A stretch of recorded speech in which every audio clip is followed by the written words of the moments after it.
Так, а сейчас нам надо проложить центральную дорогу. Ой, кажется, немножко увлекся.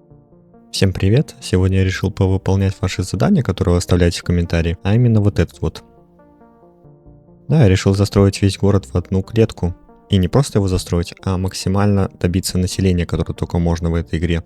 Но для начала я решил заполнить полностью всю клетку землей, иначе у нас тут очень много воды, и нам будет это очень мешать. Но оставим место для выброса сточных вод и для забора самой воды для жителей.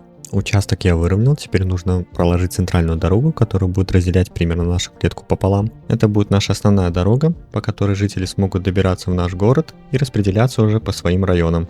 Сначала я думал построить ветрогенераторы по городу, так как они занимают меньше места. Но потом я увидел, что ветра здесь очень мало, и взвесив все за и против, я решил построить все-таки угольную электростанцию. Как я говорил ранее, я все-таки оставил технологические ямы, я не знаю, как их по-другому назвать, для забора воды и для сброса сточных вод на другой стороне карты.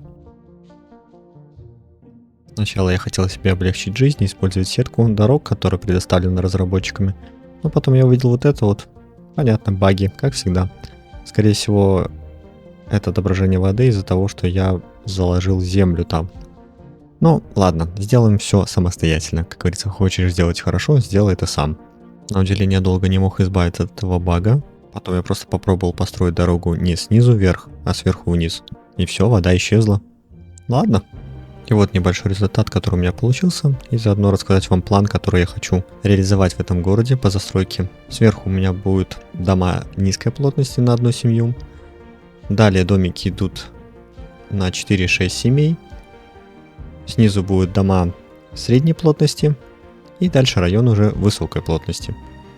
И с правой стороны точно так же хочу сделать. И в самом низу у меня будут уже заводы, а между домами высокой плотности и заводами будет офисная зона. Люди только начали переезжать, а уже умирают. Пришлось построить кладбище. Но оно слишком большое, туда же можно поместить целый район на 1000 человек. Ну, я имел в виду не на кладбище именно, а просто вместо кладбища построить район на 1000 человек. В общем, я решил установить крематорий вместо кладбища, а кладбище просто удалить. И вместо кладбища установить геотермальную электростанцию. Она на первых порах сможет нам генерировать очень много денег за продажу электроэнергии. Но с другой стороны, если на нее посмотреть, боже мой, какая же она здоровая. Чтобы к нам в город приезжало очень много людей, нам нужно построить колледж и университет, поэтому мы их открываем в ветке развития и, соответственно, строим. Далее я в политиках города сделал парковки на обочинах дорогах платными и сделал там максимальную цену. Также решил построить парковки и на них цены уже не менять, чтобы люди парковались именно на парковках. Соответственно, мы в любом случае получим доход с дорог, а то я решил, что у нас очень мало денег прибавляется. Вот теперь гораздо лучше. Мы получаем неплохой доход уже с города и с дорог в том числе. Уже неплохо, мне нравится. И теперь я наконец-то могу построить университет. Он дороговато стоит, поэтому мне нужны были деньги. И, боже мой, он занимает место, мне кажется, в моем городе 10%. Ну ладно, надеюсь, оно того будет стоить. И людей ко мне захочет приехать гораздо больше. Я решил построить больницу. Да, она занимает гораздо больше места, чем медпункты. Но 2 моих медпункта с обновлениями уже не справляются с этим небольшим городом, хотя он еще даже не застроен. Я так посчитал, что по площади больница это как раз таки примерно как 2 медпункта. И если они уже не справляются, то мне легче построить больницу одну на весь город, надеюсь, ее хватит, чем я буду дальше размножать эти маленькие медпункты, и они будут гораздо больше площади занимать. Ведь у нас на счету каждый этот маленький квадратик, поэтому надо освобождать место. В этом городе уже начался хороший спрос на высокую плотность, я уже решил установить многоэтажки, а на противоположной стороне построить парковки. Я думаю, так будет людям гораздо проще. В теории я, конечно, хочу всю эту область застроить многоэтажками, но посмотрим, как это будет на практике. А еще я обратил внимание, что у нас упали доходы. Ладно, извините, ребята, придется повышать налоги. Таков мир, такова жизнь. Постараемся немного, потому что иначе люди скажут, нам нахрен нужен такой город и такой мэр, мы поедем в другой. Он и нахрен не нужен, Марваш. Ну что, доход у нас потихоньку растет. Я так подумал, может поставить автобусную станцию, чтобы автобусы смогли развозить людей. А потом я подумал, а зачем Ведь люди тут с любой точки города могут пешком добраться. И передумал. Ну вот, наш город уже получает существенный доход. Я уже даже снизил налоги. А все потому, что, оказывается, надо было просто снести свалку и поставить центр утилизации отходов. Она приносит прям хорошие деньги. Мы зарабатываем просто на мусоре. Кайф.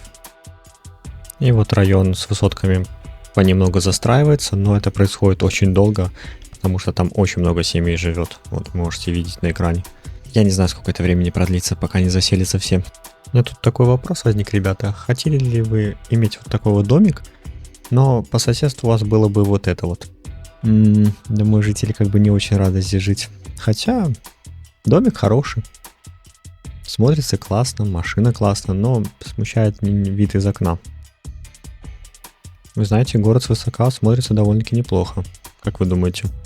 Но мне очень нравится, например. Мы уже, наверное, 70% близки к окончанию этого челленджа. Решил посмотреть пробки на дорогах. Я был неприятно удивлен. Здесь, наверное, пробки как в Москве.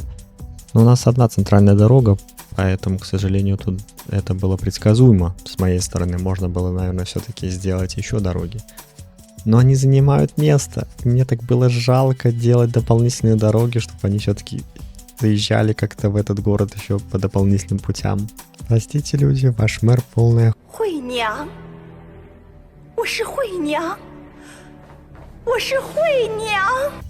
Так, наш город уже получает сверхдоходы, поэтому попробуем снизить налоги. Может быть, это поможет стимулировать спрос на жилье.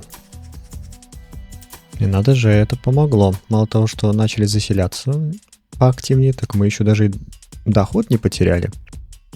Это, скорее всего, из-за того, что стало больше людей, соответственно, они платят больше налогов, и снижение процентной ставки это вообще никак не сказалось. Интересно, надо будет взять потом на вооружение это. Решил я проверить нашу основную дорогу, в которую люди въезжают в город. Посмотрите, насколько растянута пробка. Если честно, я был в ужасе. Это просто какая-то вереница машин одна. Но я сам виноват, я застраиваю район высотками, и поэтому жители приезжают по одной единственной дороге в город. А еще меня прикалывает вот это вот перестроение. Искусственный интеллект здесь меня не перестает радовать. Что за идиотское перестроение? Как это вообще? Неужели трудно сразу просто на одну полосу съехать и всем по одной полосе ехать? Нет, надо создавать вот эти вот непонятные телодвижения. По итогу все стоят. Я не могу. А еще, ребята, я понял, что я рукожоп. Я где-то потерял больше 3 часов записи. Поэтому наслаждайтесь уже готовым городом. Вы знаете, хотел вам показать еще, как я тут перестраивал полностью, наверное, весь город. Ну, как полностью весь город. Вот эти вот районы, как я перестраивал вот здесь вот, потому что здесь сейчас вообще нету низкой плотности. Здесь домики на 6-9 семей. А знаете, почему нету? Потому что люди в этих домиках, они не захотели там жить. Они там жить, потому что цена земли очень сильно выросла. И они просто начали съезжать с этих домов. И я построил вот такие вот домики. Здесь люди более-менее живут вроде бы нормально. Но и то, им тоже некоторым не нравится, что цена земли очень сильно выросла.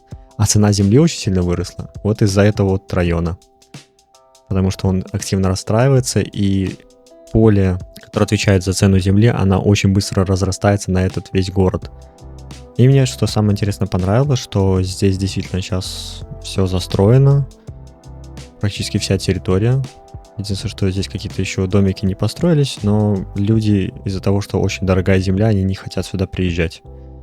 Ну, может, конечно, можно что-то подредактировать, и, скорее всего, люди сюда заедут, но пока я не знаю, что тут еще можно сделать. Ну, более-менее все участочки застроены. Здесь заводы тоже не сильно активно застраиваются, потому что очень дорогая земля, и они не хотят здесь строиться. Короче, все упирается в землю. Ну и здесь я тоже перестроил немножко район. Здесь уже более плотное население стало. И да, кстати, забыл вам показать, какое сейчас население. И довольно-таки существенное. Я, если честно, думал, что население этого города у меня максимум будет, 1050. Это самый максимум, что у меня получится. Но нет. У меня получилось почти 62 тысячи. То есть она сейчас, конечно, снизилась, потому что люди начали тут умирать немного, некоторые съезжать. Было 62 тысячи, стало 61, но потихоньку вот прибавляется. В теории, скорее всего, она прибавится и до 62, и если дождаться, наверное, чуть больше даже. Если вы захотите повторить этот город, главные фишки, как правильно это сделать, я рассказал в этом видео. Скажем так, это получился как мини-гайд вместе с челленджем.